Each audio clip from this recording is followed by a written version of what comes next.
Bonjour à tous. Cette semaine, dans le podcast Atlantico hors circuit, nous recevons Nahem Bestanji. Bonjour Nahem Bestanji. Bonjour. On est très heureux de vous avoir ici, déjà parce que vous écrivez de temps en temps dans les colonnes d'Atlantico et aussi parce que vous faites un travail formidable, courageux aussi, de journaliste, d'essayiste. Vous êtes engagé dans la lutte contre l'islamisme et vous soulignez les complaisances, les contre-vérités, les naïvetés aussi, parfois, qu'on peut entendre dans le débat public français à propos justement de l'islamisme, comme de l'islam ou par extension peut-être aussi de l'immigration.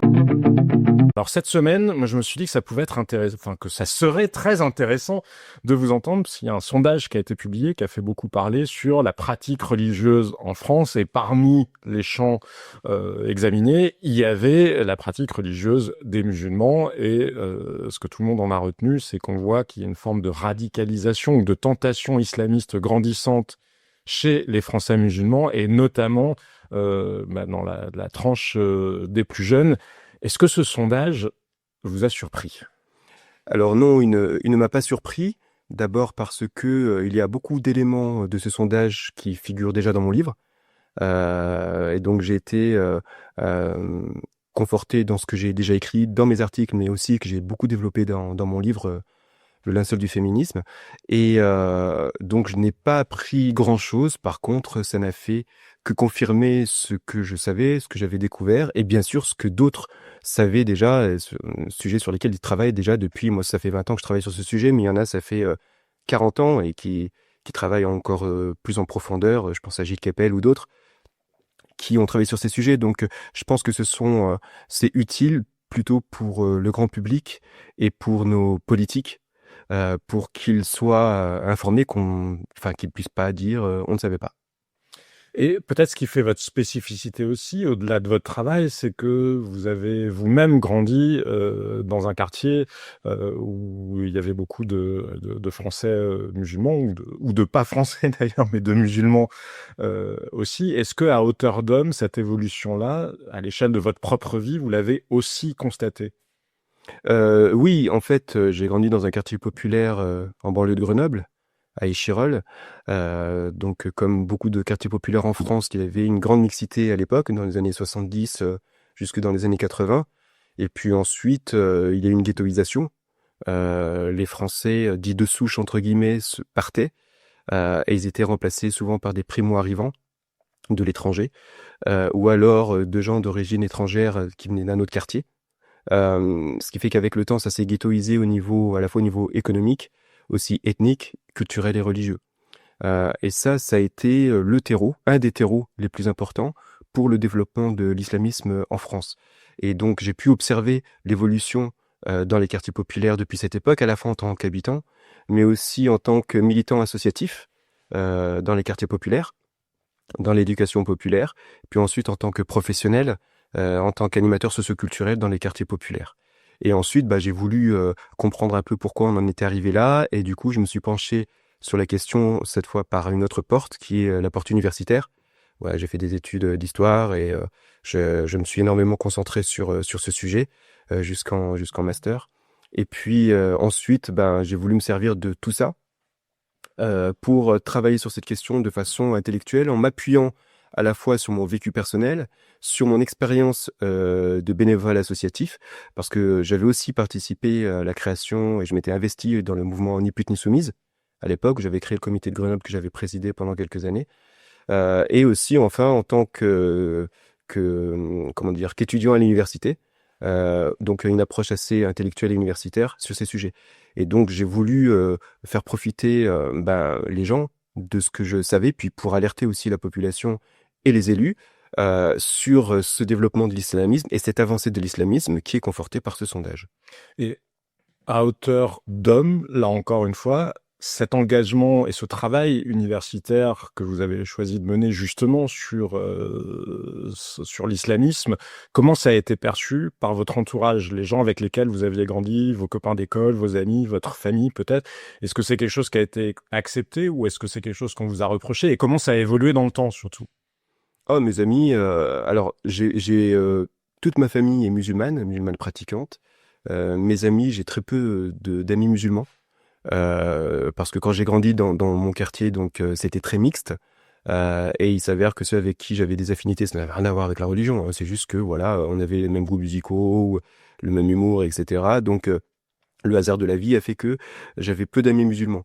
Mais je baigne dedans puisque ma famille, elle, est 100% musulmane, y compris des connaissances de mon quartier.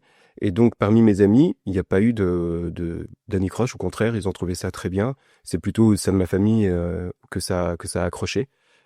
Puisque une des raisons pour lesquelles je me suis aussi investi dans cette recherche et aussi dans cette lutte, c'est parce que dans ma famille, ils sont devenus de plus en plus rigoristes, avec un islam qui était un peu plus, oui, un peu plus rigoriste qu'auparavant. Et moi, comme j'ai jamais été comme ça et j'ai pas changé, du coup, ça m'a un peu effrayé. Ça a créé des tensions, évidemment, au sein de la famille. Mais aujourd'hui, c'est devenu tabou, ce sujet, entre nous. Ce qui fait que les liens familiaux sont intacts, ils sont très forts. Mais il y a des sujets, enfin, le sujet de l'islam, on n'en parle pas. Et la question un peu brûlante finalement, parce qu'on entend toujours différentes thèses sur ce qui serait à l'origine de cette progression de l'islamisme en France.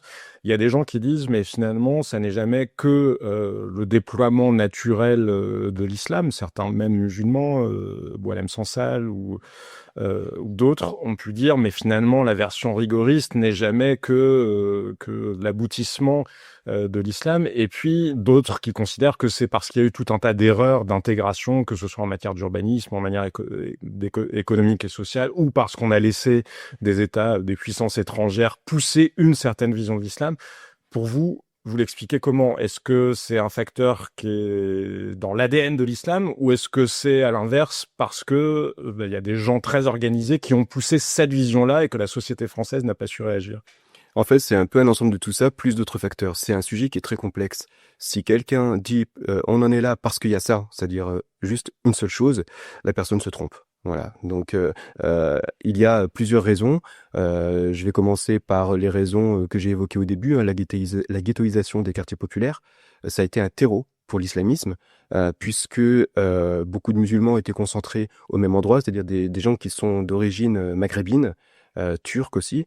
Et les islamistes avaient leur public entre guillemets, leur public cible, tous au même endroit. Ajouter à cela la crise économique de la fin des années 70, début des années 80, où les plus forts taux de chômage étaient dans les quartiers populaires. Donc là, voilà, les extrêmes se nourrissent de la misère, et l'islamisme étant une idéologie qui est d'extrême droite sur le plan politique, là ils étaient très populistes. Et ils avaient des oreilles attentives, d'autant plus quand on rajoute à ça l'échec de ce qu'on appelle la marche des beurs, la marche contre le racisme et pour l'égalité de 1983, où là, je l'ai vécu, hein, des islamistes venaient dans le quartier et nous disaient, tu vois, la marche des beurs, elle a donné quoi? Elle a rien donné, parce que vous ne serez jamais français, vous êtes musulman d'abord. C'est-à-dire, ils ne disaient même pas, vous êtes algérien ou tunisien, ou c'est musulman. Et là, d'un coup, l'islamité devenait une identité. Donc c'était aussi pour certains de se réfugier dans la religion, mais pas forcément dans la spiritualité, mais dans les aspects orthopraxie identitaires Oui, visibles. l'observance. C'était une forme aussi d'appartenance identitaire et en même temps de réaction à la société qui nous rejette à la fois en tant qu'individu et aussi sur le plan économique. Et il y a aussi d'autres critères. Effectivement, l'islam, dans son ADN, a un volet politique. Mais dans l'histoire de l'islam, il y a toujours eu des luttes entre les progressistes et les fondamentalistes.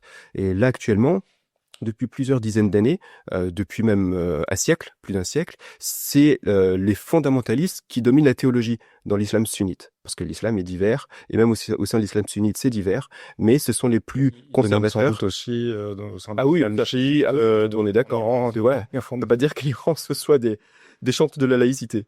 Mais en tout cas... les Iraniens peut-être. oui, je mets la régime, non, je parle du régime, ouais. Et donc... il y a cette domination théologique qui fait que même les progressistes ont du mal à se faire entendre parce que les fondamentalistes considèrent que ceux qui sont pas d'accord avec eux sont, pour reprendre un terme volontairement chrétien, excommuniés. Ils sont plus reconnus comme musulmans pour certains, voilà, et c'est ce qu'ils disent. Certains risquent leur vie en présentant une autre forme d'islam. Donc il y a ce qu'on appelle nouveaux penseurs musulmans qui ne sont pas théologiens mais qui sont souvent islamologues. Il y a des théologiens, mais c'est beaucoup d'islamologues, d'universitaires qui travaillent sur la question de l'islam, sur le Coran, et qui ont une approche qui est progressistes et qui considèrent que le Coran, par exemple, ne doit pas être pris à la lettre, comme le font les salafistes ou les frères musulmans, mais dans son esprit. Parce que, et là je vais les paraphraser, c'est pas ce qu'ils disent exactement, mais en gros, si le prophète Mohammed venait aujourd'hui et qu'il disait la même chose qu'au 7e siècle, on le mettrait une camisole et il irait à l'asile ou en prison pour condamnation à vie, quoi. Parce que ce qu'il a dit au 7e siècle, c'est pas possible aujourd'hui. Mais quand on est musulman progressiste, on considère qu'il y avait une forme d'avancée sur beaucoup de points, et que donc la volonté de l'islam, c'est de faire progresser l'humanité, et donc on s'adapte à l'époque dans laquelle on est, etc. C'est pas du tout l'avis des fondamentalistes. Et eux, ils avaient à la fois peur de ces réformateurs au sein du monde musulman, et ils avaient peur aussi de l'influence occidentale. Et donc c'est pour ça que dans les années 60, 70, 80 et même début des années 90, beaucoup de théologiens et de prédicateurs islamistes comme Youssef Al-Qaradawi, qui est le plus connu, il est décédé aujourd'hui, mais c'était le plus important théologien frère musulman, et qui considérait comme d'autres que en Europe, les musulmans sont une minorité importante, et donc on va reconquérir l'Europe, mais plus par le glaive, plus par l'épée, mais par la prédication et par l'idéologie. Et pour ça, ils s'appuient sur les musulmans. Et ils mènent un travail de sape et un travail idéologique, un travail de prosélytisme, avec les salafistes aussi, qui est incroyablement important depuis au moins les années 80, parce que ça a bien pris dans les années 80 pour les raisons que j'ai évoquées tout à l'heure. Et ça fait 40 ans que ça dure. Et du coup, aujourd'hui, on a un peu le résultat qui ressort dans ce sondage. Est-ce que paradoxalement, parce que vous parliez d'influence occidentale, moi je retiens ce mot-là, disiez les islamistes ne voulaient pas de cette influence occidentale jugée comme corruptrice, trop progressiste, trop ouverte peut-être sur le monde. Mais est-ce que le paradoxe n'est pas qu'aujourd'hui, les meilleurs alliés des islamistes, ils sont en Europe? Je m'explique, vous parliez de salafisme. Le salafisme, ça a longtemps été promu par l'Arabie Saoudite, là où le Qatar promeut plutôt l'idéologie des frères musulmans. Mais aujourd'hui, le prince héritier saoudien, MBS, a pris des décisions absolument radicales en matière d'islam en disant justement, le Coran, on va arrêter de prendre tous les hadiths qui étaient dans l'interprétation sur la vie de Mahomet, on limite au nombre de 100 et on rouvre l'interprétation justement là où la théologie était figée depuis des siècles. Donc paradoxalement, on dirait que l'islam, il évolue plus dans le monde arabe qu'il n'évolue en Europe et que les meilleurs alliés des islamistes, ce sont parfois certains Européens, probablement porteurs d'une idéologie décoloniale. Alors en fait, déjà, par rapport au monde arabe, je vais relativiser parce que il n'évolue pas forcément plus, parce que l'Arabie Saoudite, pour beaucoup de musulmans sunnites, paradoxalement, n'est pas représentative, n'est pas crédible sur le plan de l'islam, pour des raisons géopolitiques, avec son alliance avec les États-Unis, pour le fait que il considère que c'est un gouvernement corrompu, et même sur la pratique salafiste wahhabite de l'islam, il considère que ce n'est pas, je cite, le vrai islam. Voilà, chacun a son vrai islam, on est d'accord, mais pour eux, en tout cas, c'est ça. Je parle du Maghreb. Ils ne considèrent pas l'Arabie Saoudite comme crédible. Après, donc ce qui peut s'y passer là-bas, ils l'observent, mais ils vont dire oui, il y a une ouverture, mais nous au Maghreb, on est plus ouverts et pourtant on est musulmans. Donc il y a ce paradoxe. Et le paradoxe aussi, c'est que le Maghreb a été réislamisé. C'est le terme qui est souvent employé d'ailleurs dans le sondage, et c'est ce que j'avais dit et ce que d'autres avaient dit avant moi, bien sûr. Il y a cette volonté de réislamisation des musulmans. C'est par là que ça passe. Et c'est pour ça que ça a été plus facile, paradoxalement, de commencer la réislamisation en Europe qu'au Maghreb. Pourquoi? Parce que au Maghreb, déjà, ce sont des pays musulmans. Je parle pas de l'Algérie, où il y a eu vraiment la guerre civile. Là, ça a été un peu autre chose, mais je pense notamment à la Tunisie. Je suis d'origine tunisienne, donc je connais bien. Et c'est vrai que la Tunisie est un pays assez ouvert. Et il y a eu Tahar Haddad, donc c'était un syndicaliste tunisien musulman qui avait fait l'école coranique et qui luttait pour l'égalité entre l'homme et la femme, et donc aussi contre l'obligation du port du voile, voire contre le voile tout court, etc. Et donc du point de vue de la péninsule arabique, la Tunisie, le Maroc et un peu l'Algérie sont considérés presque comme des pays mécréants. Donc il fallait réislamiser aussi ces pays-là. Mais c'était plus dur parce que ce sont déjà des musulmans. Ils connaissent un peu leur religion. Tout le monde est le mécréant de l'autre. Voilà. Alors que en Europe, il y avait un autre phénomène, c'est le phénomène de minorité, la ghettoisation urbaine, et donc le sentiment d'être discriminé. Et là, là, il y avait quelque chose à travailler pour les islamistes, c'est-à-dire de cultiver l'identité islamique en disant vous êtes plus au Maghreb, il faut cultiver votre identité, mais l'identité, c'est l'identité islamique. Ils ont apporté un message religieux qui n'était pas exactement le même qu'au Maghreb, sauf par la minorité radicale, qui était persécutée par les gouvernements autoritaires et qui était réfugiée politique souvent en Europe, dont la France. Et c'est pour ça que ces islamistes pouvaient faire leur prêche en France. Et beaucoup de musulmans dans les quartiers populaires ont accordé une oreille attentive à ces islamistes pour un discours qui était difficilement prenable en Tunisie. C'est pour ça que le port du voile, par exemple, a commencé à se développer en France avant de se développer en Tunisie. En Tunisie, il y avait plus personne qui portait le voile, sauf le voile traditionnel qui est le safsari, qui était porté par les femmes très âgées. Donc c'était totalement paire de vitesse. Et le hijab a commencé à apparaître à la fin des années 90, début 2000. Dans les rues de Tunis, ça a commencé à exploser à ce moment-là, alors que ça faisait 10 ans que ça avait explosé en France. Et c'est pour ça que cette notion de réislamisation est importante, parce que les islamistes, frères musulmans ou salafistes, considèrent que il faut passer par les musulmans pour les réislamiser parce qu'ils s'égarent.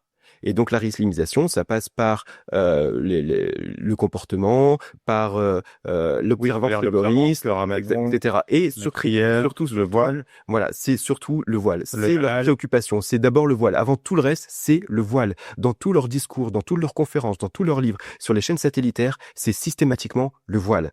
Pourquoi? D'abord parce que les islamistes sont des obsédés sexuels. Ils pensent qu'au sexe du matin au soir. Ils pensent qu'à ça. C'est assez impressionnant. Ils se partagent en deux, entre ceux qui ont la crainte de la tentation et ceux qui sont obsédés pour satisfaire leurs pulsions. Et du coup, la femme est considérée comme un objet sexuel. Comme il faut lire d'ailleurs de ce point de vue-là le petit livre vert de l'ayatollah Khomeini, le premier guide de la révolution islamique iranienne, parce que dans ses prescriptions justement sur la sexualité, enfin, si on demandait à un psychanalyste de se pencher sur la vision qu'il a du sexe et ce dont il soupçonne que les gens puissent se rendre à ses yeux coupables en matière de pratiques sexuelles, on s'est dit il fallait quand même que l'idée lui vienne. Oui, et il n'était pas le premier, puisque une vingtaine d'années auparavant, Youssef Al-Qaradawi, encore lui, avait écrit son livre « Le licite et l'illicite en islam », où il explique pourquoi une femme doit se voiler, comment elle doit le faire, et ce qu'elle risque si elle ne se voile pas. C'est ce que beaucoup, notamment sur une certaine partie de la gauche, appellent le libre choix, c'est-à-dire de pas en avoir en fait. Et donc, et même avant lui, il y en avait d'autres. C'est tout un continuum. Et ils sont tellement obsédés par ça. Et dans un modèle patriarcal, c'est-à-dire, ils considèrent que c'est pas à eux d'apprendre à se tempérer, puisque comme ils le disent, et je cite texto notamment Qaradawi, ils disent l'homme a un instinct animal il peut pas se contrôler, il doit le satisfaire. Donc, et la femme est une proie. Et donc, c'est pas à l'homme de tempérer ses ardeurs, c'est à la femme de se dissimuler. Et parce qu'elle est dissimulée, l'homme est protégé de la tentation. Donc, contrairement à ce qu'on croit, le voile est imposé aux femmes pour l'homme d'abord. Le voile est destiné aux hommes, c'est-à-dire le protéger de la tentation. Et à partir du moment où il est protégé, la femme sera protégée en retour. Et à partir de là, ils se sont dit, ça, c'est tellement important pour eux, surtout en comparaison aux femmes occidentales qui, elles, sont évidemment beaucoup plus libres, ils se sont dit, ça va être notre carte de visite, ça va être ils le disent eux-mêmes, je cite c'est porte-drapeau. Pas besoin de parler, le voile le fait pour nous. Et sur un point particulier, justement, ce que vous disiez, le voile s'adresse à l'homme. Parce qu'il y a des statistiques sur les faits dits islamophobes, le mot est extrêmement contestable, puisqu'il faut distinguer la haine qu'on pourrait porter aux musulmans en raison de leur religion, qui est évidemment parfaitement inacceptable, de l'hostilité ou de la critique qu'on peut avoir vis-à-vis de l'islam comme corpus idéologique, comme on peut l'avoir vis-à-vis de n'importe quoi d'autre. Mais il y a des statistiques sur ces faits-là, et parmi les statistiques, on le voyait encore récemment, des jeunes femmes ou des femmes qui se plaignent de remarques qui leur seraient faites dans la rue. Alors, c'est très difficile de faire la part des choses, mais est-ce que on ne peut pas imaginer que peut-être il y a des réflexions qui soient faites, qui soient plus de nature politique que de nature raciste ou anti-musulmane, simplement parce qu'il y a des gens qui disent l'étendard vous faites le porte-drapeau d'une idéologie meurtrière. Est-ce que ça me paraît justifié que ces actes-là, on les classe dans la catégorie raciste? Alors, déjà, vous avez dit... Pas d'une agression physique, oui, évidemment, et certainement pas d'insulter les gens, juste il peut y avoir des remarques ou des regards, une forme d'expression de réprobation, pas quelque chose qui va à l'encontre de la dignité des personnes qui en seraient l'objet. Alors là, il y a plein de choses. D'abord, vous avez terminé par le mot raciste. Au début, c'était le mot islamophobie. Mais je sais, parce qu'il y a une confusion absolue. L'islam Donc, n'est pas une race. C'est pour ça qu'il faut vraiment préciser rapidement. Islamophobie, il y a islam dedans. On parle pas de musulmans, on parle d'islam. Alors ceux qui vont dire oui, mais l'islamophobie, c'est l'hostilité envers les musulmans. Bah non, islamophobie, c'est islam. Sinon, on parlerait de musulmanophobie. Donc il y a la volonté de s'accrocher à ce terme, et ce n'est pas pour rien. On peut être antilibéral ou anticommuniste. Voilà. Mais en tout cas, on veut s'accrocher à ce terme, mais ce n'est pas pour rien, parce que... Ou bouffeur de curé. Ou bouffeur de curé. Non, mais parce qu'on veut s'accrocher à ce terme, parce que on veut absolument empêcher toute critique de l'islam et de l'islamisme. Les chantres de ce terme confondent souvent d'ailleurs les deux, ils fusionnent les deux. Critiquer l'islamisme ou s'y opposer en tant qu'idéologie, c'est s'en prendre à l'islam en tant que religion, et donc c'est s'en prendre à tous les musulmans. C'est la volonté d'établir un délit de blasphème spécifique à l'islam. C'est ça le terme islamophobie. Et ceux qui prennent pour défendre ce terme la définition du dictionnaire de Larousse qui dit hostilité envers l'islam et les musulmans, ben justement, voilà, envers l'islam et ensuite les musulmans. Mais pourquoi? Parce que le dictionnaire dit bien, il y a fusion entre les deux. C'est l'islam et les musulmans, c'est l'un et l'autre. Donc il y a la volonté de fusionner les deux. C'est pour ça que déjà c'est un terme piège. À partir de là, certains vont considérer que l'islamophobie est une forme de racisme. Ça veut dire quoi? Ça veut dire que les musulmans sont musulmans par essence. Ils sont musulmans par nature. Ça veut dire qu'ils ne peuvent pas être autre chose. Ils n'ont pas le choix. Là, qu'est-ce que ça veut dire d'autre? Ça veut dire que la liberté de conscience devient caduque. La laïcité ne s'applique plus aux musulmans.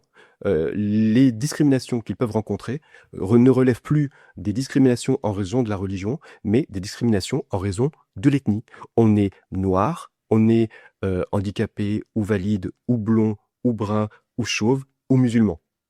Voilà, ça devient quelque chose de biologique. Et ça, c'est très dangereux. Et c'est exactement ce que veulent les islamistes. Ils veulent absolument... Non, c'est là, effectivement, on en revient. Par rapport, j'ai pas oublié la question. Oui, parce que les complices européens, c'est voilà, ça les femmes qui déclarent les idiots utiles, les femmes qui déclarent être discriminées dans les sondages et qui disent qu'elles sont insultées.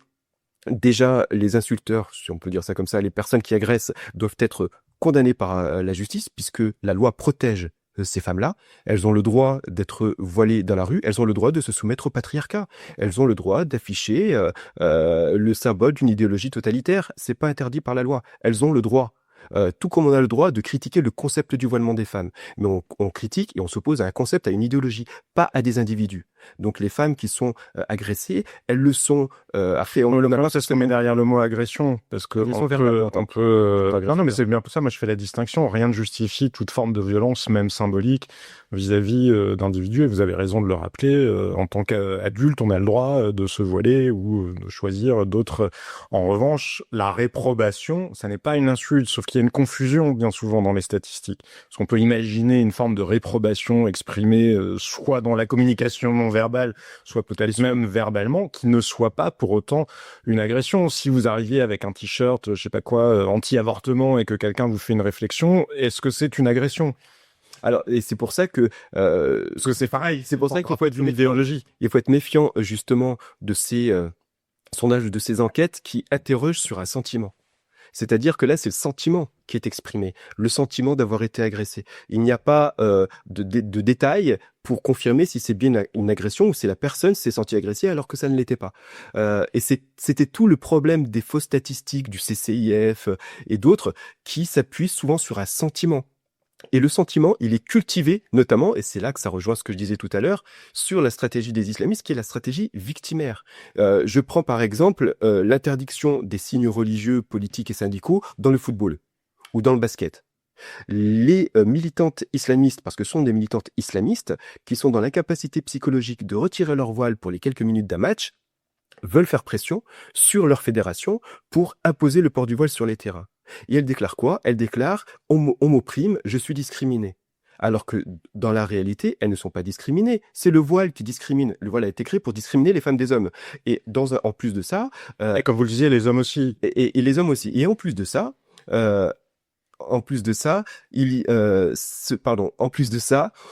Le voile est interdit en tant que signe dit religieux, comme sont interdits la croix, comme sont interdits la kippa, comme sont interdits aussi tous les signes politiques et tous les signes syndicaux. Donc ces militantes réclament un privilège. Elles réclament un privilège. Et tout refus de ce privilège est considéré comme une forme de discrimination. Et donc elles se sentent discriminées, elles se sentent attaquées. Pourquoi elles se sentent comme ça? Parce que les prédicateurs islamistes, dans leurs livres, sur les réseaux sociaux, partout, disent qu'elles sont victimes d'une société qui est intolérante. Elles ne se posent plus en tant que citoyennes à égalité avec les autres citoyens. Elles considèrent que leur idéologie est supérieure à la société française et que refuser leur demande de privilège, c'est considéré être comme une attaque personnelle. Et ça, c'est un peu des résultats de l'islamisme et c'est aussi pour ça qu'une partie de la gauche est sensible à ce discours, parce que c'est un discours victimaire. Nous sommes des victimes, nous sommes victimes de racisme, donc aidez-nous. Et une partie de la gauche a décidé d'écouter ce discours de façade et refuse absolument d'aller creuser et de voir ce qui se cache derrière. On va y venir justement à cette partie de la gauche dont vous parlez et à peut-être ces complices et ou idiots utiles des islamistes en Europe. Mais moi, je voudrais savoir, vous le disiez, vous êtes d'origine tunisienne. Il y a des discriminations et du racisme en France, je pense que personne ne peut en douter. Mais quelle est l'expérience que vous en avez eue et est-ce que vous avez vu les choses changer à hauteur de votre vie? Est-ce qu'il y en a plus? Est-ce qu'il y en a moins? Est-ce que c'est résiduel? Est-ce que c'est quand même quelque chose d'assez inscrit dans la mentalité des Français, entre guillemets, de souche? Comment vous le vivez? Alors quand j'étais les statistiques, hein, on est d'accord, mais ça n'empêche pas que, et encore plus avec le recul universitaire que vous avez, c'est intéressant. Ouais, quand j'étais enfant, déjà, j'ai subi les discriminations comme toute personne d'origine étrangère. Mais physiquement, je suis moins typé, donc je l'ai moins subi. Mais je l'ai quand même subi. À l'époque de mon adolescence. Mais si on est très concret, alors voilà, à l'époque de mon adolescence, j'avais déjà été confronté à des skinheads, par exemple, donc des militants d'extrême droite au crâne rasé, dont les seuls arguments sont la Birkenambour. Donc c'était sale crouille, sale arabe, rentre chez toi, alors qu'ils me connaissaient même pas. Et comme je suis pas typé, il m'est arrivé à quelques occasions de boire un coup avec des amis et des personnes qui étaient des amis d'autres amis, donc ils me connaissaient pas. Et donc ils parlaient de moments politiques et puis ils disent Jean-Marie Le Pen, il est formidable, les Arabes, il faut les renvoyer chez eux, et puis si on peut faire couler le bateau, etc. Et puis moi je dis rien, j'écoute, et après on me dit et toi qu'est-ce que t'en penses? Et je dis, je sais pas ce que je peux en penser parce que Est-ce que j'ai envie de couler sur le bateau? Non, parce que comme il disait les crouilles, je disais, je suis un crouille. Alors, et là, il dit, ah, mais c'est pas pareil, il faut pas tous les mettre dans le même sac. Voilà. Donc, ça a été souvent ça. Et ensuite, ces discriminations racistes ont évolué, que ce soit par rapport à moi ou d'autres. C'est que comme les islamistes sont arrivés entre-temps, et qu'ils ont fait de l'islam une forme d'identité, et que les revendications au nom de l'islam ont augmenté, la terminologie, les éléments de langage de l'extrême droite ont évolué aussi. C'est-à-dire que au bout d'un moment, c'était plus l'arabe entre guillemets qui était visé, c'était le musulman. Puisque les islamistes se présentent d'abord comme musulmans avant de se présenter comme maghrébins ou ce que vous voulez, donc le discours s'est déplacé vers l'islam. Et en même temps, ce discours que moi j'ai subi, le discours raciste, il venait de moins en moins de l'extrême droite nationaliste et de plus en plus de l'extrême droite musulmane. C'est-à-dire que les islamistes eux-mêmes, les islamistes et les ultra-identitaires musulmans, c'est pas forcément la même chose. Vous avez des gens qui sont pas pratiquants, qui peuvent boire de l'alcool, mais qui considèrent l'islam comme leur identité première. Ce sont des ultra-identitaires.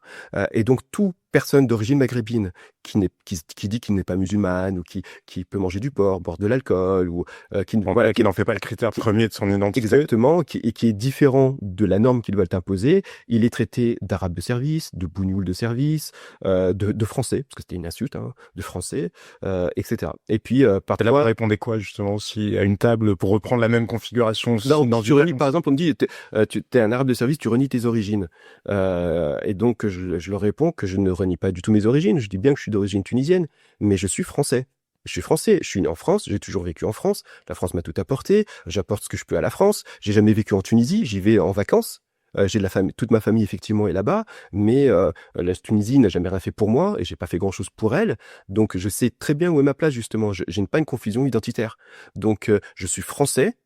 Et c'est tout. Après, mes origines m'appartiennent, je ne les renie pas du tout. Je suis quasiment bilingue, j'ai été musulman toute ma vie, je ne le suis plus depuis quelques années, mais je reste de culture musulmane, toute ma famille est pratiquante. Je ne renie rien du tout. Mais je ne mets pas en avant une nationalité que je n'ai pas, et pour un pays que je connais quasiment pas. Je sais où est ma place. Et là, ils ont du mal à l'accepter parce que pour eux, c'est renier à la fois le pays de ses parents, alors que non, justement, c'est le pays de mes parents. C'est moins le mien. Le mien, c'est la France. Et aussi, comme l'islam est leur identité première, et que je ne dis pas Wallah hakrabi la Mecque à chaque phrase, ils considèrent que je trahis ma communauté. Et je leur réponds, ma communauté, c'est la communauté nationale. Il y a des musulmans, il y a des juifs, des athées, des chrétiens. C'est la communauté nationale. Moi, je suis pas appartenant à une communauté religieuse. Même quand j'étais croyant, j'avais cette mentalité-là. Et du coup, ça a créé parfois des frictions. Et c'était parfois un peu les mêmes frictions que j'avais subies quand j'étais enfant avec les skinheads. Et justement, si on revient au sondage et dans le fil de ce que vous venez de dire, alors je sais pas si c'est très facile de faire la part des choses, mais quelle est d'après vous la part de progression de l'islamisme qui serait liée à de l'identitaire et quelle est la part qui est liée à du spirituel, à une vraie démarche spirituelle? Alors, les deux pouvant d'ailleurs se conjuguer, mais en fait, le spirituel est l'instrument pour l'identitaire. Il faut savoir que beaucoup de musulmans ne connaissent pas leur religion. Ils n'ont pas lu le Coran et quand ils le lisent, parce qu'il n'est pas facile à comprendre, donc ils y comprennent pas grand-chose. Donc ce qui est important pour eux, c'est l'affichage.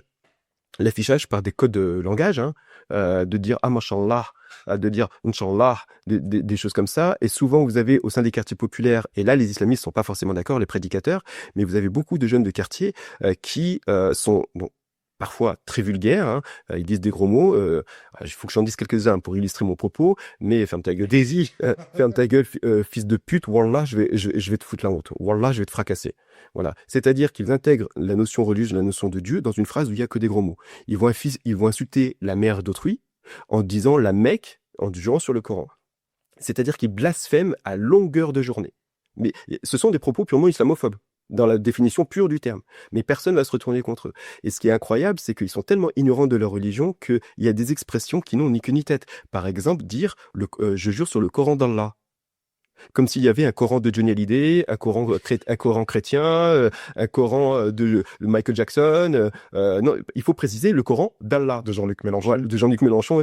C'est-à-dire, ils ne connaissent rien à leur religion. Et donc, là où ils s'informent, c'est pas en prenant le temps, parce que ça demande un effort d'ouvrir des livres de jurisprudence islamique, je sais pas, de spiritualité, non. Ils vont sur TikTok, ils vont à l'époque c'était Facebook surtout pour les plus jeunes, pour les plus âgés d'aujourd'hui, mais en tout cas ils s'informent comme ça ou dans des conférences que des prédicateurs vont donner. Donc justement c'est pour ça que c'est plus l'identitaire qui prime que les spirituels. Ces prédicateurs en ligne, ceux qui sont les plus efficaces d'après vous, parce qu'il y a quand même des vrais, il y a quand même des imams, il y a quand même des vrais discours religieux ou théologiques. Mais est-ce que c'est ça qui marche ou est-ce que c'est sous couvert de religion justement le côté identitaire? Dans ce que vous en percevez. En fait, sur les réseaux sociaux, il y a des prêches qui sont dans la spiritualité, même dispensés par des salafs, etc. Parce que c'est un peu le cœur aussi de leur religion. Mais quand on compte, moi, oui, les salafistes au moins connaissent leur religion. Non, mais les prédicateurs, en tout cas. Mais... pas toujours, mais en tout cas, ils sont axés sur la spiritualité pour, je dirais, si je devais donner un chiffre, c'est vraiment à la louche, c'est pas le vrai chiffre, mais c'est pour comprendre. Je dirais, il y a 30% de spirituel et le reste, c'est identitaire. C'est, par exemple, si vous prenez les prêches, que ce soit sur les réseaux sociaux ou dans les livres, qui sont consacrés à la tenue vestimentaire de la femme, c'est ultra majoritaire. Par rapport, la tenue de l'homme n'est jamais abordée ou vraiment annexe. Il n'y a pas ou très rarement de vidéos, par exemple, consacrées à la tenue de l'homme. Par contre, pour la tenue de la femme, c'est par centaines, voire pas milliers, qui en prend toutes les langues. Il y a aussi beaucoup de vidéos, on l'a vu de plus en plus. Vous le disiez, l'islam est construit sur une orthopraxie, plus sur l'observance que sur la pureté de la foi en tant que telle. Mais il y a quand même beaucoup de prédicateurs, sur TikTok notamment, qui inventent quasiment des choses comme pratique islamique. Il faut s'endormir sur le côté droit, il faut, bref, qui régissent vraiment la totalité des comportements du quotidien, alors que ça n'a rien de spécifiquement musulman. Ça, c'est les salafistes. Les frères musulmans sont moins axés sur ça. Ça, c'est plutôt salafistes qui sont obsédés par... c'est quasiment un comportement sectaire. c'est-à-dire que tous les aspects de la vie, Il faut faire telle chose avec telle main. voilà, jusqu'au moindre lever de cils, jusqu'à la moindre levée de cils ou de clignement d'œil, doit être codifié par la religion. Ça, c'est assez impressionnant parce que les premières années où je travaillais sur ces sujets, il y a déjà 20 ans, je voyais sur les premiers forums, à l'époque c'était des forums, des questions qui étaient posées par des musulmans sur des sites religieux, et c'était: est-ce que j'ai le droit d'utiliser ma télécommande pour allumer ma télé? Est-ce que Allah l'autorise? Enfin, c'était des questions, mais j'étais à la fois, je riais, mais en même temps, c'était effrayant. C'est-à-dire que des gens se demandent la moindre chose qu'ils font dans la vie, si c'est halal, c'est-à-dire si c'est licite du point de vue islamique ou pas. Et vous avez le site qui répondait.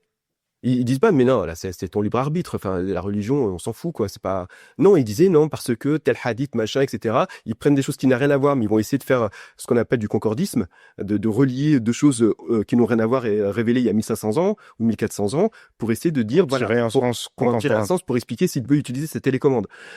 Et à partir du moment où vous intégrez tous ces codes au quotidien, plus les 5 prières par jour, c'est 5 fois par jour, ça vous empêche d'exercer votre esprit critique. Ça vous empêche d'avoir une approche spirituelle de votre religion. Ça vous enferme dans une pratique qui, au fur et à mesure, peut vous couper du reste de la La société. spiritualité n'enferme pas, mais Non. la surobservance. C'est la surobservance. On peut être profondément spirituel sans pour autant être enfermé dans des pratiques quotidiennes qui se comptent par dizaines, et que est-ce qu'on met le pied droit ou le pied gauche avant de rentrer dans telle pièce? Est-ce que je dois manger la main droite ou la main gauche? Est-ce que je dois m'essuyer? Même ça, hein, il y a des prédicateurs qui répondent à une question qui est: comment est-ce qu'on s'essuie derrière pour que ce soit islamiquement halal? Donc ça va jusqu'à des trucs totalement absurdes. Mais pourquoi? C'est parce qu'il faut enfermer, la volonté c'est d'enfermer le croyant au maximum dans sa religion pour qu'il soit le plus déconnecté possible du mode de vie et des valeurs du pays dans lequel ils vivent. Et parce qu'on peut comprendre la volonté d'idéologues d'enfermer les gens, mais si on se situe du point de vue des gens, à votre avis, pourquoi est-ce qu'il y a des gens, mais c'est une question qui vaut pour bien d'autres que les musulmans, hein, parce que ça renvoie peut-être à un déficit spirituel contemporain, mais pourquoi il y a tant de gens qui ont besoin qu'on leur dise quoi faire, plutôt que justement se satisfaire de la liberté qui est au cœur de notre civilisation? Alors, en tout cas, pour ce qui concerne l'ensemble des musulmans... Pourquoi vouloir s'enfermer dans ce genre de Oui, de là déjà... peuvent être aussi celle d'un gang, hein, qui n'a rien de religieux. C'est Ouais, mais déjà... ultra cadré. Déjà, pour l'ensemble des musulmans, ils ne sont pas majoritairement là-dedans. Surtout... il y a 20 ans, il y a 30 ans, 40 ans, voir, par exemple, une femme voilée dans la rue, ça faisait rire les musulmans. Moi, je l'ai vécu. Je veux dire, le premier voile qu'on a vu dans mon quartier, même nos parents, ils rigolaient. Ils disaient: mais qu'est-ce qu'elle fait? Pourquoi elle est voilée comme ça? Et puis les premiers niqabs, donc on voyait même pas les yeux, ça faisait peur aux enfants. Et les parents disaient: il faut pas fréquenter cette dame, des parents musulmans. Donc, c'est-à-dire, c'était pas quelque chose, il faut pas croire que le voile a toujours été normal dans l'islam, chez les musulmans maghrébins. Non, c'est pas vrai. Ça fait qu'une vingtaine, trentaine d'années que ça se normalise. Donc, la majorité des musulmans, même encore aujourd'hui, ne sont pas dans ces observances-là. Mais c'est vrai que la minorité qui l'est, cette minorité tend à grandir. C'est ça qu'il faut comprendre. Et le sondage le montre très bien. Et donc, pour les raisons qui peuvent pousser ces personnes, il y en a plusieurs. Je sais, parce que j'ai des images qui me reviennent en tête de musulmans de ma famille, ou même ceux que j'ai interrogés dans le cadre de mon travail. Il y a la perte de repères. La perte de repères identitaires, c'est-à-dire à la fois le fait que ils ne sont pas du Maghreb totalement, mais ils ne se sentent pas pleinement français. Les valeurs de la République, la laïcité, pour eux, c'est tellement abstrait ils ne voient, enfin, ils se pensent pas s'y accrocher. Les Français de souche, entre guillemets, ont eux-mêmes l'impression de savoir ce que c'est qu'être français aujourd'hui. Ah, mais ça, c'est une autre question. Mais ça fait partie oui, des choses, parce que si on n'est pas capable nous-mêmes de dire ce qu'on est, par définition, on peut pas intégrer un truc qui est non défini. C'est vrai, mais la différence, c'est que les Français qui sont là depuis, entre guillemets, toujours, ou depuis 500 ans, ils ne se posent pas la question: est-ce que je suis français ou pas? Pour eux, c'est naturel de l'être. Après, pourquoi est-ce qu'ils le sont et qui ne puissent pas forcément répondre à ça, c'est autre chose. Alors que les gens qui sont venus du Maghreb, ce n'est pas quelque chose de naturel de dire: je suis français, point. Non, parce que pour les raisons que j'expliquais tout à l'heure, sur les raisons de discrimination, de ghettoisation urbaine, depuis 40 ans, etc., et le discours des islamistes, le discours identitaire, mais aussi les parents qui sont venus du Maghreb, et on peut les comprendre, veulent transmettre la culture du Maghreb. À l'époque, ils pensaient y retourner. Après, de moins en moins. Mais justement, moins ils pensaient y retourner, et plus nos parents voulaient transmettre la culture maghrébine où il y avait l'islam, mais pas que, pour pas que ça se perde, et on peut les comprendre, c'est quand même leur identité, leurs origines, qu'ils avaient peur de perdre. Oui, bien sûr. D'où le fait qu'aussi, je prends des exemples concrets, pour le mariage, pour se marier, c'est très compliqué pour des parents d'origine maghrébine à l'époque, en tout cas, d'accepter que leur fils et surtout leur fille se marient avec quelqu'un qui est français d'origine, qui n'est pas musulman. Pour eux, c'est impensable.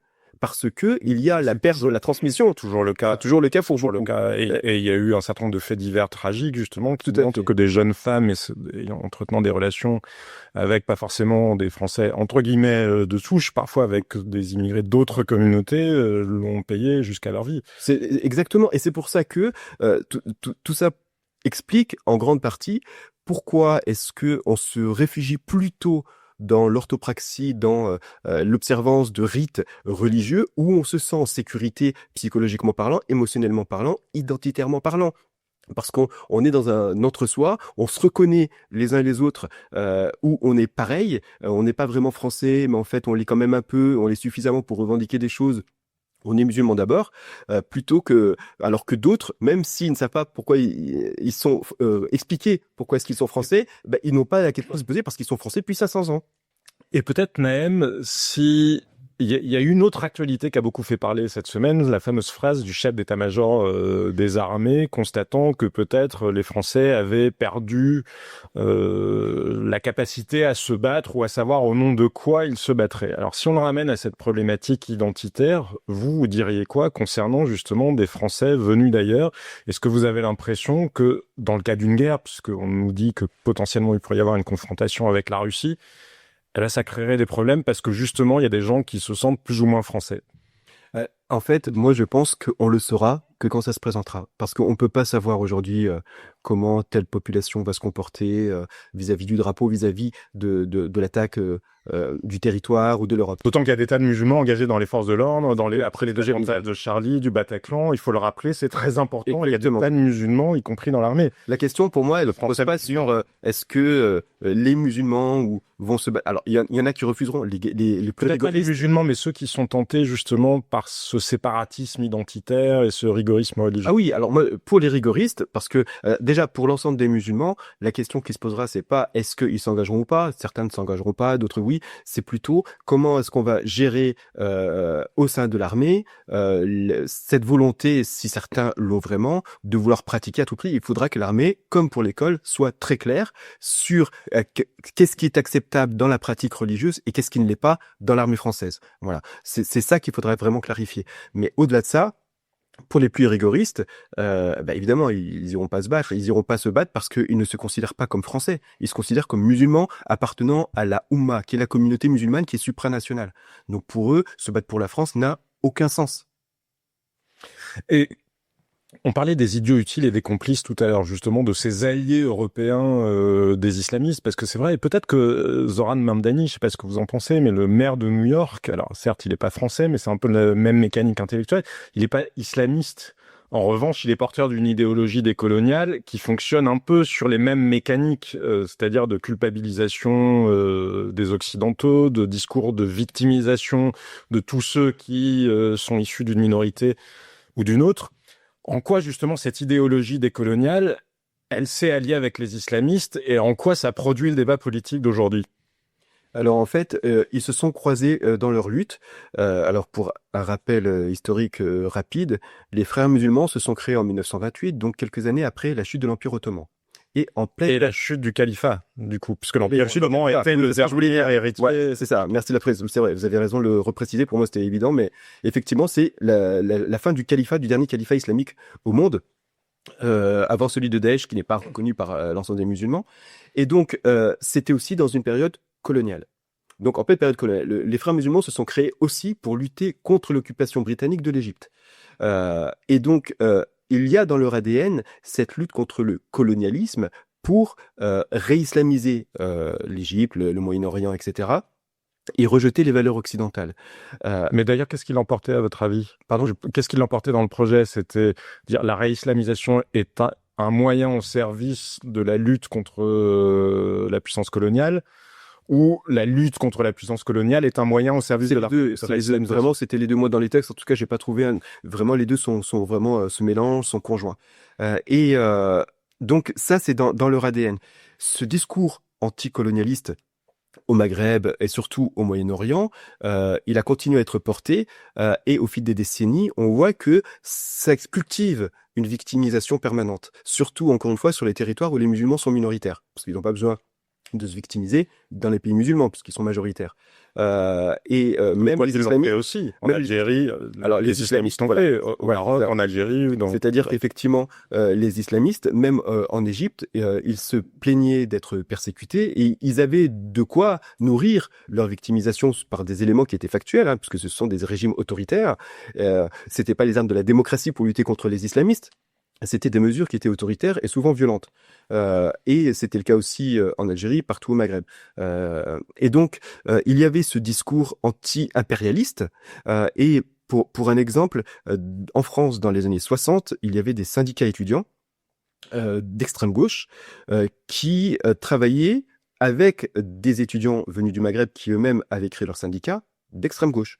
Donc, ils avaient un langage commun de lutte de classe et de lutte anti-impérialiste. De façon générale, ils étaient pour l'Algérie indépendante, etc. Et au sein de ces syndicats issus des pays musulmans, il y a eu un changement au fur et à mesure des adhérents, un changement de profil et un changement de terme, où les discours religieux étaient remplacés progressivement les discours sociaux, les discours de gauche. La gauche n'a pas pris ses distances, au contraire, a continué à travailler avec eux. Et donc, la révolution iranienne a aussi été soutenue par une partie de la gauche, etc. Et c'est pour ça que la création fini au fond des prisons, de la prison. C'est ça. Et c'est pour ça que la création de, par exemple, des cimetières d'ailleurs, la création de étudiants musulmans de France, qui est une création de l'enseignement UOIF, hein, donc Union des organisations islamiques de France, qui est la branche française des frères musulmans. Et donc, c'est une création des frères musulmans, hein, l'EMF, a trouvé des oreilles attentives auprès d'une partie des syndicats de gauche ou d'extrême gauche dans les universités.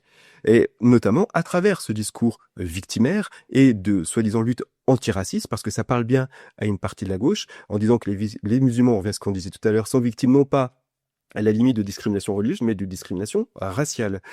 Et il y avait ou sociale, parce qu'il y a cette dimension-là. Et sociale aussi, bien sûr.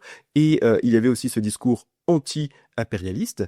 Et au bout d'un moment, les décoloniaux sont arrivés entre-temps, notamment au début des années 2000, hein, je parle sur le plan vraiment militant, avec la création des indigènes de la République en 2006. Là, ça s'est croisé, et pour certains d'entre eux ont même fusionné.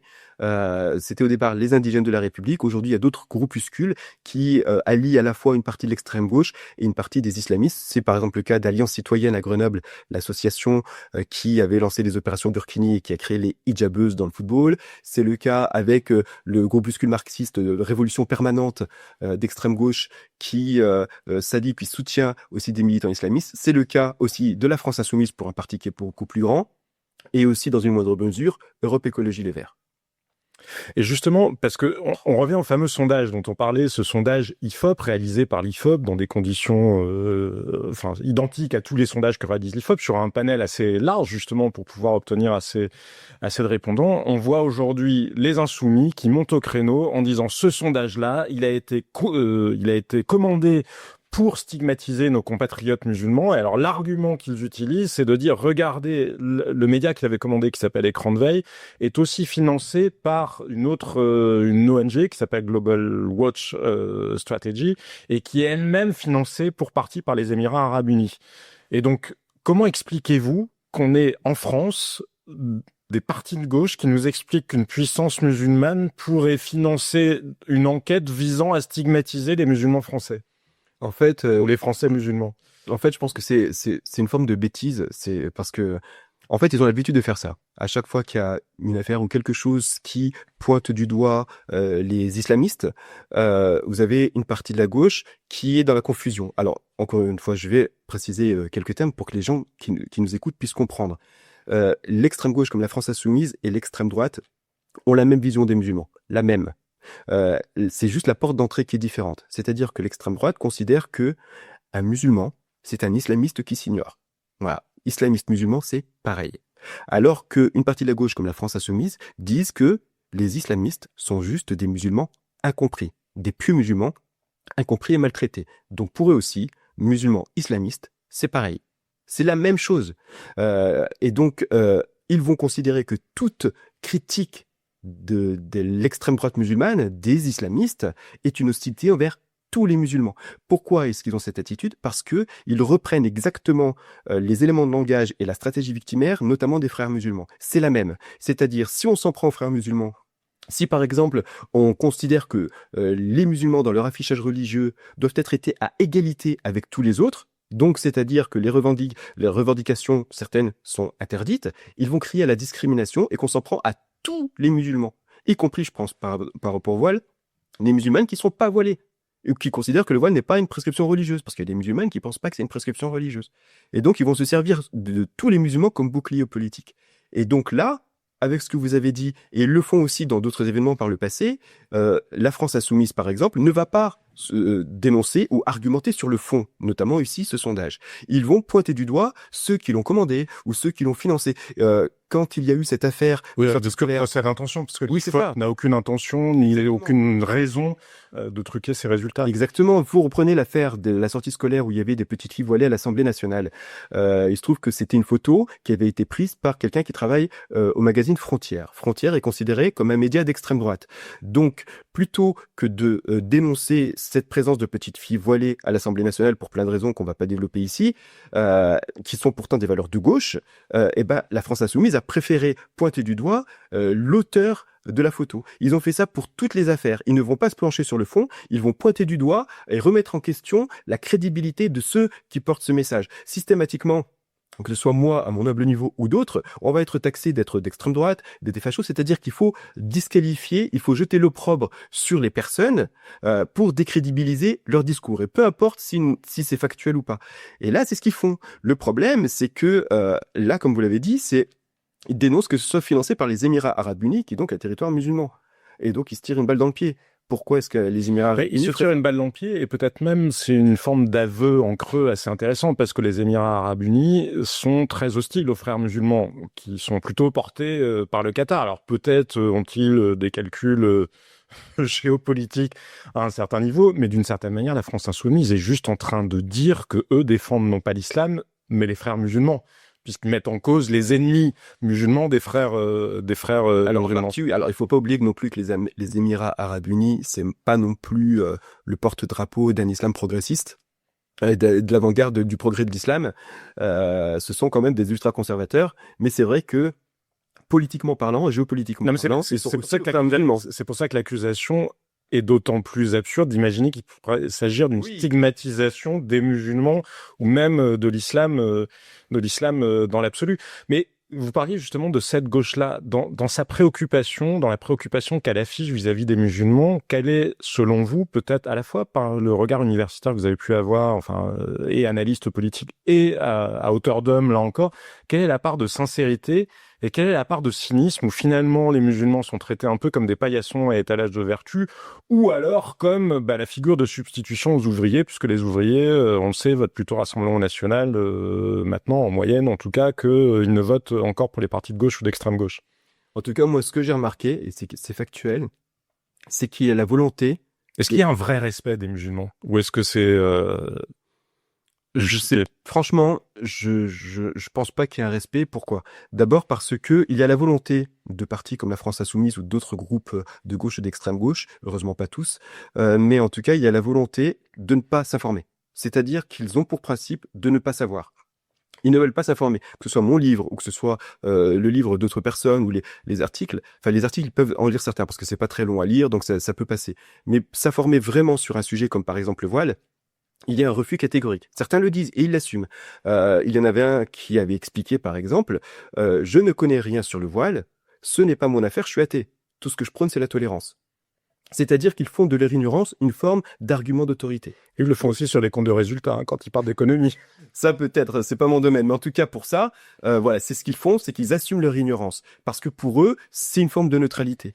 Et donc, les islamistes jouent bien sûr sur cette ignorance-là. Donc, la France insoumise, comme d'autres, prône l'obscurantisme, c'est-à-dire le refus de s'instruire, le refus de s'informer, et surtout pour des élus politiques, et notamment des députés de la nation, qui refusent de s'informer sur un sujet sous prétexte d'être neutre. Enfin, c'est incroyable. C'est-à-dire qu'ils vont se positionner, avoir Mais des est-ce avis qu'ils veulent politiques. être neutres ou est-ce qu'ils veulent pas faire étalage de vertu, comme je le disais? Il y a des politologues qui ont travaillé sur ce concept de luxury beliefs, ces espèces de croyances de luxe. Finalement, avant, pour se distinguer, on avait un sac de marque et maintenant, on affiche, alors pour le dire de manière très résumée, des valeurs woke. Je pense qu'il y a un peu de tout ça mélangé. Mais concernant vraiment l'islam, l'islamisme et les musulmans, notamment au sein de l'EFI, ils font tous la confusion. Tous systématiquement, quand il y a des intégristes musulmans qui sont pointés du doigt, vous avez des personnes comme Ils font semblant de ne pas voir, je repense, parce que l'image s'impose à moi, Éric Coquerel sur une estrade aux côtés d'Elias Dimzalen, qui est un islamiste revendiqué. On peut difficilement imaginer qu'il soit dans l'obscurantisme, dans le défaut d'instruction ou même le refus de s'instruire. Quand il est sur une estrade avec Elias Dimzalen, un islamiste revendiqué, l'un de ceux qui ont appelé à l'intifada depuis les rues de Paris, un de ceux qui ont théorisé la convergence nécessaire entre l'islamisme et l'anticapitalisme, pour trouver les conférences en ligne sur le site du NPA, de nouveau parti anticapitaliste. Quand je voyais des gens comme ça, c'est quand même pas du refus de s'instruire. Admettons que ce soit le cas chez des militants lambda, mais chez Jean-Luc Mélenchon, chez Éric Coquerel, chez Thomas Porte, chez tous ces militants de la France insoumise, ils sont pas incultes à ce point. Alors oui, pour Elias Dimzalen, j'avais notamment partagé une vidéo sur X où il explique ce qu'est pour lui l'islamophobie. Et il expliquait, c'est notamment aussi le fait d'empêcher les musulmans de se construire politiquement. Et quelques années auparavant, j'avais trouvé une vidéo de lui qui avait été d'ailleurs diffusée dans le documentaire, je ne sais pas si vous vous souvenez, sur M6 sur l'islamisme à Roubaix, dans Zone Interdite. Donc c'était la vidéo qui était issue de ma chaîne YouTube où Elias Dimzalen dit tranquille qu'il appelle les musulmans à faire sécession avec la République, qu'ils créent même leur propre monnaie, qu'ils aient leurs propres écoles à 100%, bref, qu'ils fassent société à part. Voilà. Et ça, c'est Elias Dimzalen. Il a bien sûr soutenu le CCIF, etc. Et donc, effectivement, que Éric Coquerel ou que d'autres s'affichent avec lui, ils ne peuvent pas ignorer qui il est. Éric Coquerel est celui qui, par exemple, compare le port du voile dit islamique, à la voilette que peuvent porter certaines jeunes femmes qui se marient à l'église. Donc, qui est portée juste quelques heures, et c'est juste une voilette qui est posée quelques heures. C'est issu, effectivement, d'une culture patriarcale, mais c'est porté quelques heures. La femme l'enlève juste après. Et donc, il y a une volonté... On a encore beaucoup le souvenir de l'origine patriarcale de l'être. Mais en tout cas, voilà. Esthétique. Exactement. Mais en tout cas, il y a cette volonté relativiste et ils ne peuvent pas ignorer. C'est pour ça que moi, comme je dis souvent, le terme islamo-gauchisme ne me convient pas. Parce que il est trop confus. C'est comme un peu islamophobie pour moi. Parce que le problème n'est pas l'alliance entre une partie de la gauche et l'islam ou qui soutient l'islam en tant que religion. Parce que c'est pas le cas. Jean-Luc Mélenchon ne soutient pas l'islam en tant que religion. Par contre, il soutient une idéologie totalitaire qui est l'islamisme. Donc moi, je ne parle pas de ça. Je parle plutôt d'alliance, de partenariat entre une partie de la gauche et l'extrême droite musulmane, dont une majeure partie de cette extrême droite musulmane, est islamiste. Et donc Elias Dimzalen est un militant d'extrême droite. Il a une vision qui rentre tout à fait dans la définition de l'extrême droite. Et pourtant, Éric Coquerel n'a aucun état d'âme à s'afficher avec lui. Je n'ai pas la réponse. À part celle que tout le monde peut sortir, qui est juste opportunisme électoral pour viser un public musulman, ce qui est encore... Oui, parce que c'est Éric Coquerel, il faut le rappeler, qui a convaincu Jean-Luc Mélenchon de s'adresser au public musulman en disant il te manquait 600 000 voix. Non, suite à l'élection, me semble-t-il, de 2017, oui, il te manquait 600 000 voix pour être qualifié pour le deuxième tour. Les seuls qui pourront te l'apporter, ce sont les musulmans. Et il y a cette... En fait, ils ont une vision qui, justement, néocoloniale des musulmans. C'est-à-dire qu'ils pensent que les plus rigoristes, enfin, ils se disent pas que ce sont forcément les plus rigoristes, mais les plus rigoristes, le port du voile, les barbus, ce qu'on appelle les barbus, c'est-à-dire les salafs, les frères musulmans, pour eux, ce sont des musulmans lambda représentatifs et représentant tous les musulmans. Donc, ils considèrent qu'un musulman, ça peut s'afficher. C'est-à-dire, ça s'affiche par des vêtements, par un discours qui peut être politique. Pour eux, c'est ça un musulman. Donc, ils assignent tous les musulmans à la frange extrémiste de l'islam. C'est ce que fait LFI. Et peut-être pire que ça, ils refusent d'aider ceux des musulmans qui parfois sont confrontés à leur famille, à leur communauté, à leur quartier, parce que des jeunes femmes veulent justement s'extraire d'un contrôle social très fort, ou alors des gens parce qu'ils décident de quitter la religion. Et alors là, eux qui défendent la liberté de porter le voile, ils défendent pas du tout la liberté de conscience des musulmans qui souhaitent s'extraire soit de l'observance, soit de la religion tout court. Et c'est pour ça que justement, quand ils sortent comme slogan, nous, on défend à la France Insoumise ou à Europe Écologie Les Verts, la laïcité, rien que la laïcité, la liberté de croire et de pas croire, etc. Ce n'est pas vrai. C'est ce que j'explique dans mon livre. Ce n'est pas vrai. Ils défendent la liberté de croire et de pratiquer. C'est tout. Ils n'ont jamais défendu la liberté Ou dans de le cas pas des croire. musulmans, ils défendent l'obligation de croire, parfois. Aussi, mais ils n'ont jamais défendu la liberté de ne pas croire, la liberté d'apostasier, la liberté de ne pas porter le voile. Ils ne l'ont jamais défendu. Ils sortent le slogan, oui, je suis pour que les femmes puissent le mettre ou pas, mais à chaque fois qu'ils s'expriment, c'est pour défendre celles qui le mettent. Jamais ils ne se sont dressés pour défendre celles qui refusent de le mettre ou qui ont des difficultés à le retirer, etc. Et elles existent. Et aujourd'hui, elles s'expriment et ils s'expriment parce que des Français de culture musulmane, c'est-à-dire qui ont été musulmans, qui ont quitté cette religion, ils s'expriment aujourd'hui sur les réseaux sociaux, ils s'expriment dans des podcasts, ils témoignent aujourd'hui, la plupart à visage caché, parce qu'ils ont peur. Donc déjà, s'exprimer à visage caché, c'est déjà révélateur de quelque chose. Les islamistes le font à visage découvert, alors que ceux qui quittent l'islam le font visage caché. Et là, cette gauche-là ne s'interroge pas. Pourquoi ? Ils ne se sont jamais exprimés pour défendre cela en disant, comme nous sommes aussi pour la liberté de ne pas croire, nous défendons aussi les apostats de l'islam. Nous défendons ceux qui quittent l'islam ou ceux qui ont une autre vision, une vision progressiste de l'islam. Jamais ils n'ont défendu. Quand il y a eu des insultes, voire des menaces de mort contre certaines femmes imams, il n'y en a pas beaucoup, mais des femmes imams en France, il y en a 2 ou 3, on n'a pas entendu LFI qui s'est exprimé pour les défendre. Pourquoi ? Parce qu'elles ne sont pas extrémistes. Ils ne défendent que les extrémistes. Et on n'entend jamais les filles défendre non plus des femmes menacées comme Sabrina Medjeber, comme Radhika Anani, ou des personnalités comme vous, Naëm Bestanji, qui tout simplement pouvaient vous trouver très menacés par des islamistes, mais ça leur est totalement égal, que vous soyez d'origine tunisienne ou pas, musulman ou pas, ça, il ne veut rien entendre. En fait, et c'est ce que j'explique aussi dans mon livre, quand je me présente dans l'ouvrage, c'est que selon les critères de la France Insoumise et de cette extrême gauche-là, je remplis toutes les cases de la parfaite victime. Toutes les cases. Je suis d'origine maghrébine, je suis de culture musulmane, j'ai vécu dans les quartiers populaires, sous le seuil de pauvreté, j'ai été victime de discrimination, j'ai travaillé dans l'éducation populaire, bref, je coche toutes les cases. Et je suis électeur de gauche, je suis citoyen de gauche. Donc, mais il y a juste une chose qu'il ne leur convient pas. On souhaite être une victime, être électeur de gauche. Ah, non, évidemment. Mais il y a juste une chose, et c'est pour ça qu'ils ne m'ont jamais même invité, qu'ils ne m'ont jamais invité, c'est que je suis universaliste. C'est que je suis républicain, c'est que je suis pour l'égalité des sexes. Et ça, c'est un cauchemar pour eux, c'est-à-dire que je ne suis pas dans la victimisation, je ne dis pas que je suis victime de cet état raciste, et je ne parle pas d'islamophobie, donc pour eux, pour reprendre un terme informatique, je suis une erreur 404. Donc ils savent pas comment faire avec les personnes comme moi. Du coup, ils m'ignorent totalement. Donc, et si certains peuvent s'exprimer, je parle notamment de militants, ils vont tout faire pour essayer de me caser à l'extrême droite. Ils veulent poser cette étiquette-là, ils n'y arrivent pas. Mais ils font tout pour ça parce que je ne corresponds pas je n'entre pas dans la case victime. Voilà. Pour eux, les musulmans, ce sont comme des bébés phoques. Il faut les protéger. Et si on ne se plaint pas, si on n'est pas victime, on ne les intéresse pas. Et ça, c'est profondément dangereux pour la société. Et c'est pas du tout la société dans laquelle je veux vivre.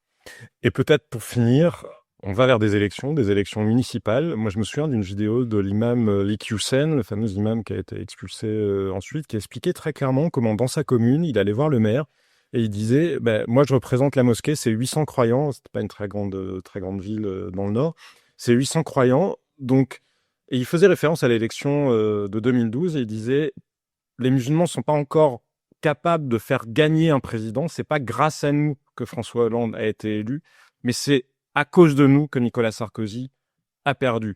Donc cette espèce de calcul politique, et a fortiori sur des élections locales où il peut y avoir des densités plus grandes qu'au niveau national, est-ce que ça vous inquiète? Est-ce qu'une forme d'entrisme islamiste vous inquiète aussi via des partis de gauche dans les prochaines municipales?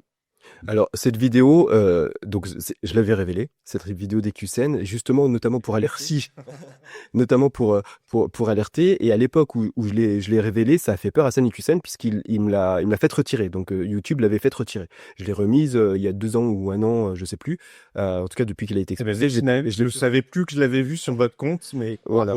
Et effectivement, là-dessus, Hassan Iquioussen s'exprime très bien. C'est quelqu'un qui a une forme de charisme, donc il sait bien s'exprimer. Et il explique à son auditoire que vous êtes combien les musulmans? Vous êtes 800. Vous allez en tant que musulman 800 à la mairie, vous dites voilà monsieur le maire, nous on vote pour vous, mais à condition nous on veut ça, ça, ça et ça. Vous croyez quoi le maire? Le maire il va plier. Ouais, il fait le geste des emplois, il va dans un certain nombre de cas. voilà, donc c'est-à-dire que il donnait une vraie leçon d'islamisme politique, mais vraiment c'était flagrant. Cette leçon-là, c'est pas lui qui l'a inventée. Lui, il ne fait que reproduire, dire avec ses propres mots ce qui existait déjà. Et donc, il y a des militants islamistes qui soit veulent faire pression, là je parle au niveau local, ils veulent faire pression sur le maire ou sur le futur éventuel maire. Il y en a d'autres aujourd'hui qui carrément veulent se présenter. Les dernières élections municipales, par exemple, à Garges-les-Gonesse, il y avait l'ex-président du CCIF, qui était le comité contre l'islamophobie en France, qui a été dissous en raison de sa radicalité, l'ex-président s'était présenté aux élections municipales. C'est clair, s'il se présente.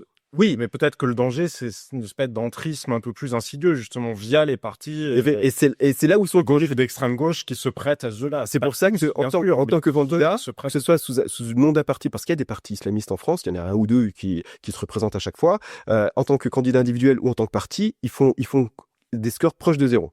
Mais par contre, le fait d'infiltrer des partis existants, le fait de soutenir des listes qui ont toutes les chances de gagner en disant voilà, moi j'aimerais bien être adjoint à ceci ou à cela. Et c'est là qu'il y a le plus grand danger. On l'a vu notamment, il y a dans le nord de la France, je sais plus comment s'appelle cette commune, là où était Iquioussen, Hassan Iquioussen. Il y a eu déjà beaucoup d'articles dessus. Et j'avais aussi pu constater certaines choses. Il y a aussi à Lille, il y a quelques années, notamment pour les élections européennes, au niveau du parti des Verts, où il y a un militant islamiste qui a été sur la liste, parce qu'il considère que infiltrer les partis existants, ça permet de les influencer de l'intérieur. Et notamment en prenant des discours marxistes, en prenant des discours écologistes, etc. Pour un dernier exemple, il y a notamment un militant identitaire musulman qui n'est pas un militant islamiste, mais qui en épouse certaines thèses, qui se revendique comme marxiste, et il s'exprime souvent à l'émission Parole d'honneur sur Internet, qui regroupe pas mal justement de décoloniaux, enfin les indigénistes, etc. Et lui, il a clairement dit qu'il faut intégrer les valeurs de l'islam, la question de l'islam en tant que religion, comme critère aussi dans les luttes communistes. Il faut plus que ce soit seulement social. Il faut accepter que les quartiers populaires aujourd'hui sont majoritairement musulmans, et donc il faut intégrer l'islam et la religion et les pratiques religieuses au sein des questionnements, des critères et des revendications du Parti communiste français. Et là, le mec, il est sans phare, quoi. Le mec, il y va franco. Voilà. Et ça, c'est le plus grand danger. Parce que vous allez avoir des gens de gauche qui vont être sensibles à cette question, et d'autres par opportunisme, qui vont aussi prêter une oreille. Et on retrouve l'opportunisme aussi chez une partie de la droite, au niveau local. Oui, c'est pas convergence dans certaines municipalités entre des élites droites. Voilà. Quand c'est au niveau local, droite ou gauche, l'étiquette, elle a moins d'importance sur ces questions-là. Mais en tout cas, une des plus grandes menaces aujourd'hui sur le plan des élections, c'est vraiment cette infiltration au niveau des listes municipales. Et autant en 2017, par rapport aux élections législatives, c'était aussi le cas, et dans les élections municipales, j'avais beaucoup travaillé la question, mais c'était plus facile qu'aujourd'hui parce qu'à l'époque, ils étaient moins nombreux. Aujourd'hui, ça déborde de partout. Donc, on ne sait plus où donner de la tête pour dire attention, là, c'est un militant islamiste, là, c'est quelqu'un issu des frères musulmans, là, et c'est ça qui est très préoccupant. Et est-ce que vous êtes optimiste ou pessimiste sur la capacité, vous le disiez, vous êtes un électeur de gauche, ou la gauche est votre famille de pensée naturelle, est-ce que vous avez l'impression Alors évidemment pas ceux qui sont des alliés objectifs, hein, mais d'autres responsables, est-ce qu'ils sont capables de l'entendre? Est-ce qu'ils ont envie de l'entendre? Est-ce qu'ils le voient? Est-ce que quand vous leur dites attention, est-ce qu'ils réagissent? J'ai un exemple précis. Y compris des personnalités Oui. revendiquées comme assez laïques, L'exemple attaché précis, à la laïcité. l'exemple précis, c'est cette fameuse sortie scolaire à l'Assemblée nationale, où là, qui s'est exprimé à gauche? La France Insoumise, Europe Écologie Les Verts, avec les positions que l'on sait. Le Parti Socialiste, il a dit quoi? Je ne sais pas, je ne sais plus. Parce qu'il a rien dit. Il n'a rien dit. Le Parti Socialiste s'est pas exprimé. Je pense que c'est parce que c'était en plein débat sur le budget, et qu'effectivement, ils doivent considérer que ça, c'est plus important, qu'il y a déjà suffisamment à faire. On va pas s'attarder là-dessus. Mais pour moi, c'est une erreur de pas s'être exprimé. Il ne s'est pas exprimé. Et souvent, à gauche, c'est, pour ceux qui sont très laïcs, souvent, c'est le silence. D'abord, la première raison, c'est on veut pas être assimilé à l'extrême droite, c'est toujours cet argument-là. Résultat, ça fait le jeu de l'extrême droite, puisqu'à force de se taire, on a laissé ces questions-là à l'extrême droite. Et aussi, c'est pour pas se mettre à dos encore plus la France insoumise ou Europe Écologie Les Verts, surtout en prévision d'alliance pour des élections. Et donc, on met un peu ces questions sur le côté. Vous avez des gens qui sont très très laïcs et qui s'expriment, mais parfois même eux se mettent en retrait.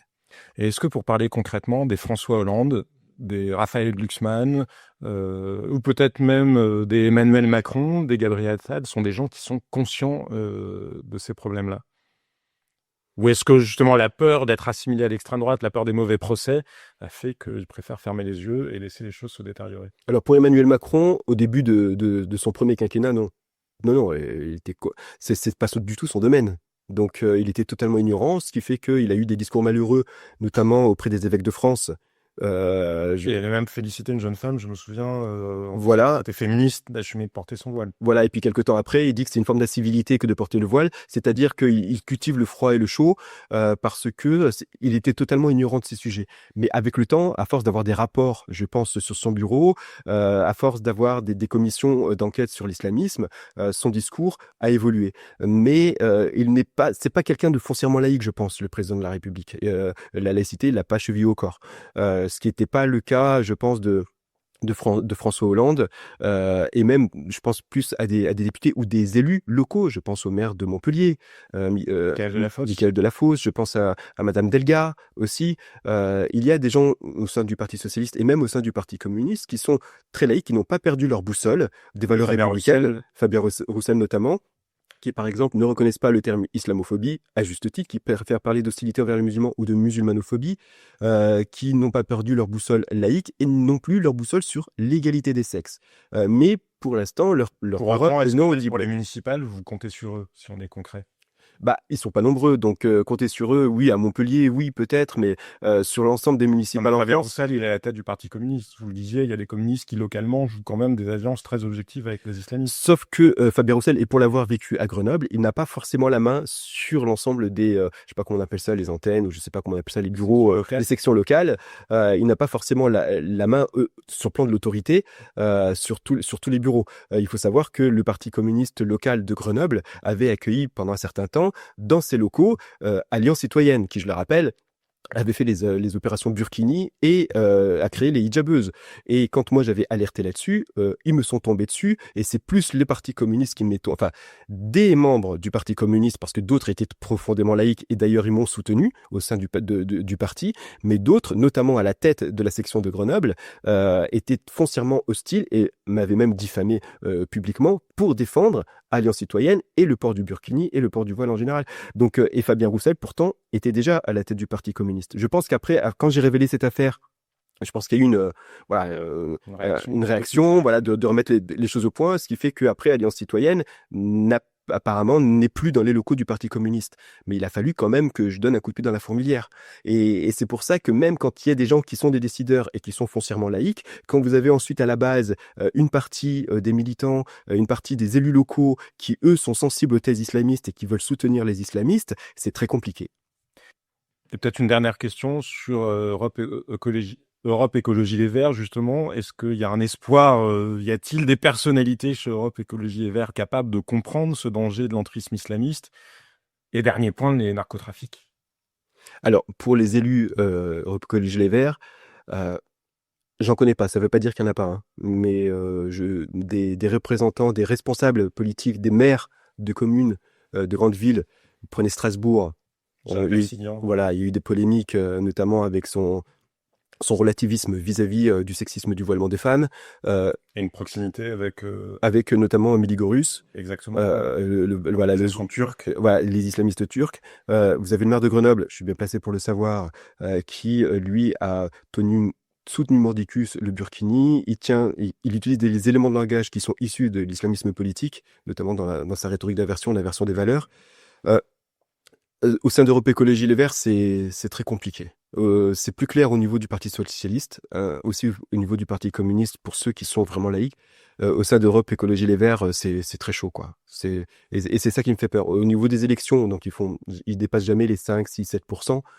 Mais au niveau local, quand on maille leur discours avec celui de la France Insoumise et ceux du nouveau parti anticapitaliste, le NPA et d'autres, ça fait une sorte de maillage qui réussissent à développer et diffuser le discours islamiste et banaliser le discours islamiste auprès d'une population qui n'est pas forcément musulmane non plus.